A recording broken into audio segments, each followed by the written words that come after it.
Hello, welcome to my new vlog. आणि आज मी स्टुडिओला पोहोचले सकाळी आणि दररोज मी या सगळ्या कामांना आवरताना एवढंच सांगत असते स्वतःला की स्वतःचं बिझनेस आहे तर तुला सगळं स्वतःला हँडल करावं लागेल. आणि असं मोटिवेशन देऊन मला सगळी कामं करावी लागतात. आणि तसंही मला काही एवढं दुःख होत नाही किंवा फार त्रास होत नाही. पण तरी एक स्वतःला सांगणं आणि मोटिवेट करणं ही स्वतःची जबाबदारी आहे स्वतःसाठीच.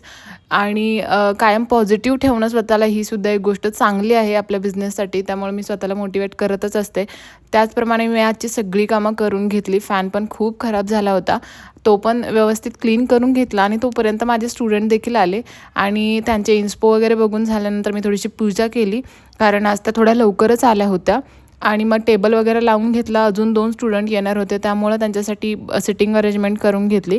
त्यानंतर आपण आर्ट घेतले होते कालचे आणि त्यांचा इन्स्पो बघितला. त्यानंतर माझे स्टुडंटसुद्धा आले आणि त्यांना पण प्रॅक्टिस सेशन दिली होती, जे की ते ओम्ब्रे करत होते. आणि खूप सुंदर ओम्ब्रे त्यांनी केला होता. म्हणजे आय पर्सनली लव्हड इट. तो तुम्हाला कसा वाटतो हे मला कमेंटमध्ये नक्की कळवा. आणि तुम्हाला देखील आपले क्यूटचे सगळे ट्रेंडिंग नेल आर्ट शिकायचे असतील तर लगेच आपली बॅच जॉईन करा. आणि आपली बॅच 10 जूनपासून सुरू होती आहे, तर लवकरच भेटूया आपल्या बॅचमध्ये. तर चला, आज आपण स्टुडंटचं हे प्रॅक्टिस सेशन करून घेतलेलं आहे. आणि त्यानंतर मग मी